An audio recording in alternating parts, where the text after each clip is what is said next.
And now for the reading of the relief and designation orders, we would like to request Police Major General Constancio Chanayog Jr., the Director for Personnel and Records Management.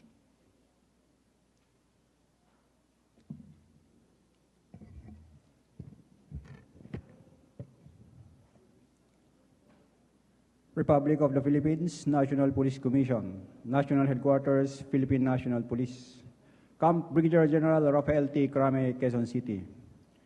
Termination of designation.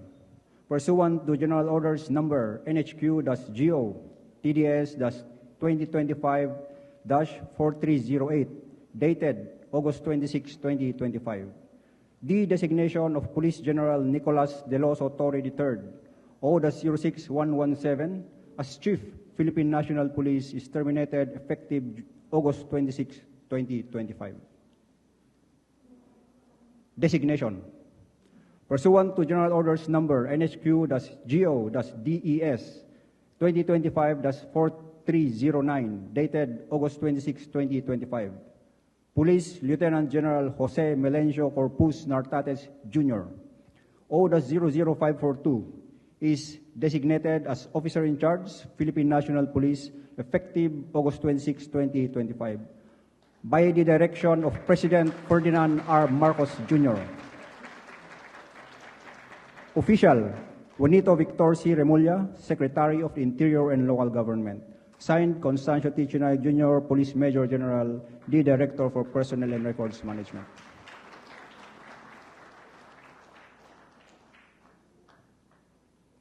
Thank you very much, sir. You may now be seated. For the next part of our program is the assumption of command and message by our incoming OIC PNP Police Lieutenant General Jose Melencio Nartatez Jr.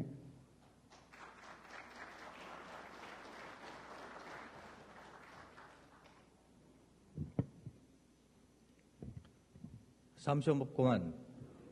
Pursuant to General Orders Number NHQ-GO-DES 2025-4309, National Headquarters, Philippine National Police, dated August 26, 2025, I hereby assume the position as Officer in Charge, Philippine National Police, effective August 26, 2025, and I sign in your presence.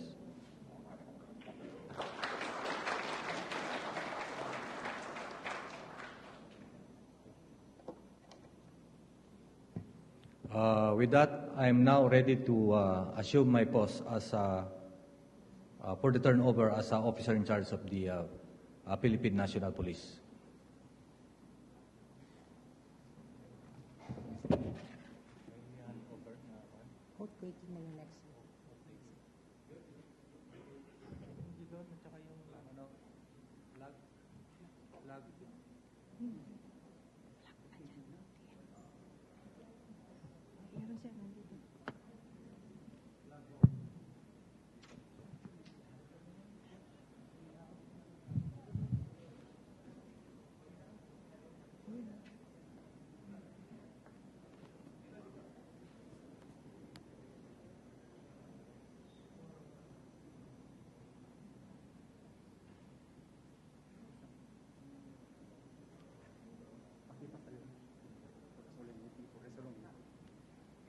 For the solemnity of this occasion, may we request everyone to please rise.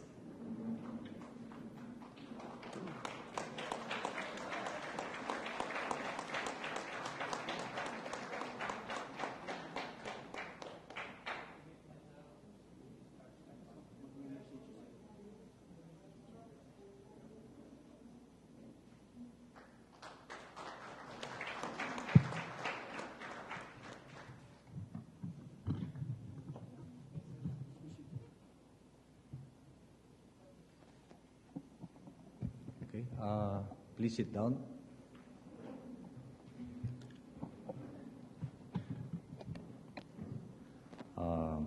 My fellow Filipinos, today marks a great opportunity, one that is rooted deep within the aspirations I have valued. As I assume as the chief or to lead the Philippine National Police, I am reminded of the dreams I harbored for a safer, more secure Philippines, a dream where my grandchildren and indeed all Filipinos families can walk our streets without fear. In the next years, as I direct the course of the Philippine National Police, I'm committed to ensuring that this institution stands greater than ever before, not only in terms of strength and efficiency, but also in the trust and respect of the people. I thank God Almighty for bestowing me this unique opportunity to lead the 228,000 strong personnel of the Philippine National Police. Mga idaldaulo, iti pagilian tayo, Apo Madaydayaw, His Excellency Ferdinand Bongbong Marcos Jr., President, Republic of the Philippines, for his trust and confidence to implement the needed reforms in the organization. Thank you so much, Apo President. To the dynamic Secretary of the Department of Interior and Local Government, Honorable Juanito Victor Junbic Remulla, sir. Thank you for your support. To the outgoing and the first Lacan Chief PNP, Police General Nicolas Deloso Torre III, thank you for steering the PNP for what it is today. To my beloved family who has nurtured me to what I am today, my father, my mother, and my brothers, my wife, Mary Rose, and my children who are the source of my strength and inspiration. I would like to recognize the presence of all government executives, friends, relatives, and the beloved members of the Philippine National Police who are here present, especially our members of PMA, Tangladiwa Class of 1992. At sa lahat, sa okasyong ito, isang magandang umaga sa ating lahat.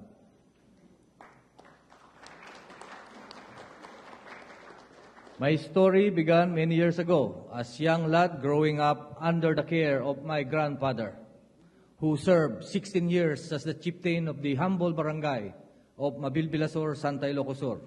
Sa apong ko, unang nakita ang kahalagahan ng pamumuno, disiplina at kaayusan. Holding on to these early impressions in life, I went on as PMA cadet, eager to learn more. Through the rigors of cadetship, I was able to internalize the deeper meaning of courage, integrity, and loyalty.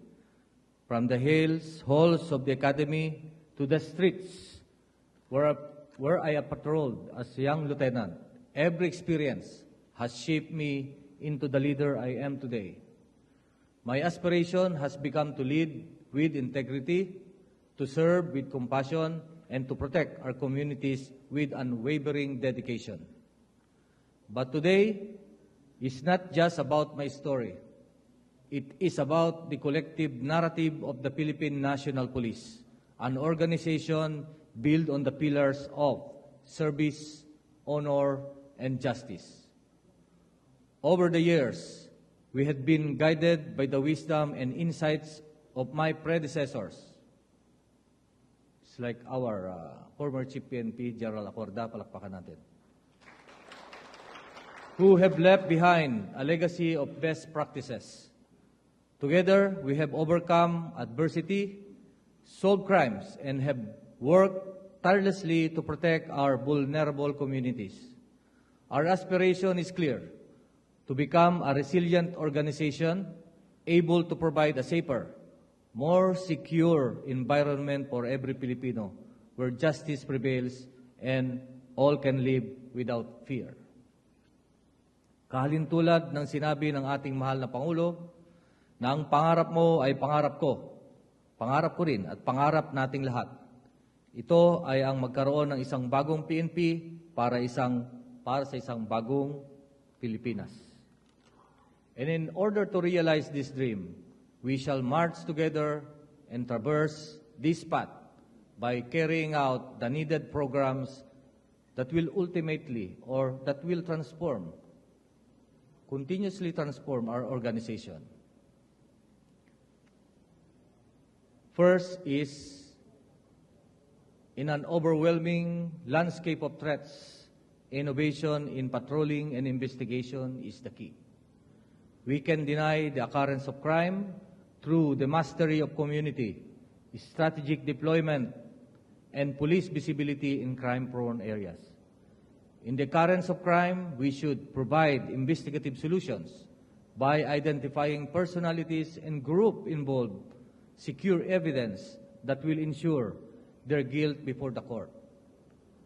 Through proactive policing strategies and strategic partnership, we will ensure the swift apprehension and prosecution of offenders, sending a clear message that crime will not go unpunished.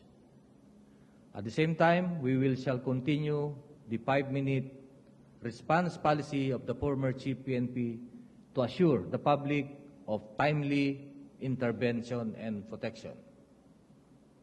Second, following the direction of our President, and as we confront the realities of modern crime, we must expand our focus to include cybercrimes that is becoming more rampant or prevalent.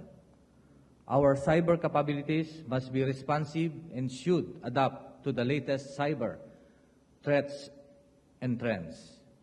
We will prevent these crimes proactively with rapid response and establishing mechanisms in place to address emerging threats swiftly. Third, our commitment to the campaign against illegal drugs, loose firearms, and terrorism must remain steadfast. Record shows that prevalent crimes are often associated to these personalities involved in illegal drugs, and that prevalent crimes are usually committed with the use of firearms. Fourth, the morale and welfare of our personnel are paramount. Through continuous education, recognition, and comprehensive welfare program, we will empower our officers to perform their duties with excellence, professionalism, ensuring their well-being and morale remain high. Fifth, we will revisit, improve, and implement risk management plan at all levels, or the business continuity plan. Six, we must review and enhance our security operations to intensify protection of vital installations. Seventh, we must ensure or enhance our capabilities and secure protocols in managing public events and maintaining crowd control, ensuring the safety of all participants and the organizer as well, by implementing comprehensive security plans and maintaining a calendar of events.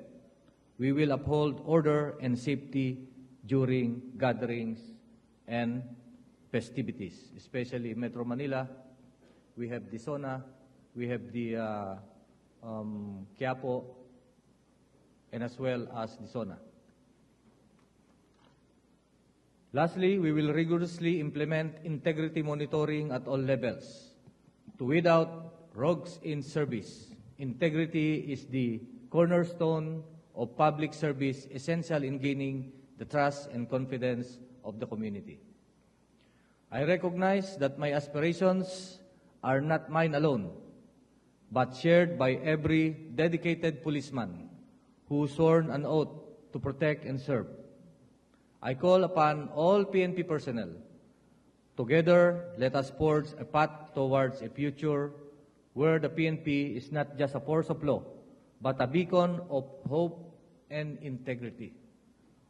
As we move forward, let us embrace the vision set forth by our President, ushering the PNP into a new era of united service where every officer, every community member, and every Filipino can contribute to the realization of a bagong PNP at bagong Pilipinas. Maraming salamat po at patnubayan nawa tayo ng ating poong may kapal.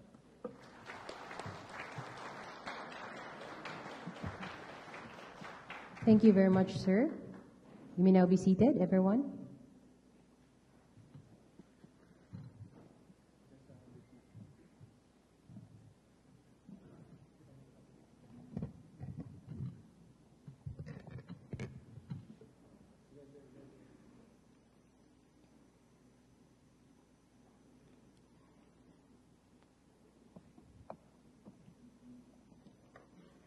And now, ladies and gentlemen, we shall now proceed to the oath-taking ceremony. May we request Honorable Juanito Victorio Muya, sir, to administer the oath, and may we request Police Lieutenant General Jose Melencio Nartatez Jr., incoming OIC of Philippine National Police. And for the solemnity of the occasion, may we request everyone to please rise. And may we also request Mrs. Mary Rose Nartatez to join the oath.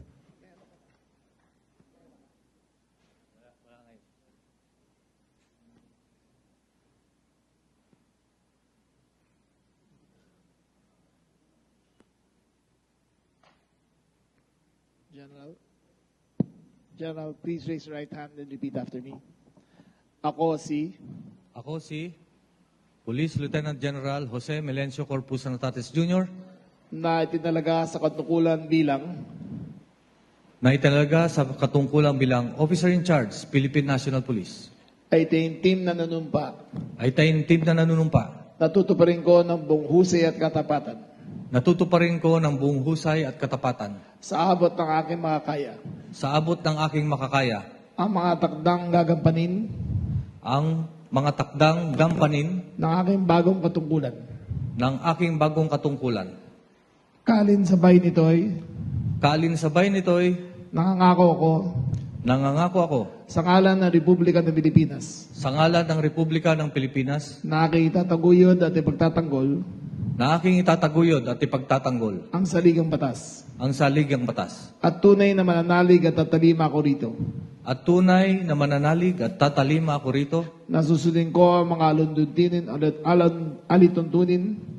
Nasusundin ko ang mga alituntunin. Mga kautosang legal.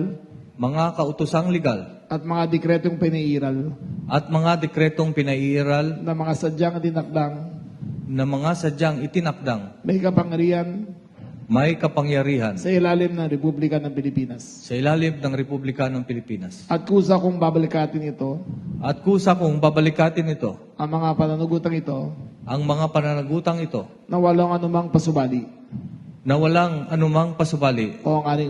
O hangaring umiwas. Kaya nawa ako ng Diyos. Binabati kita.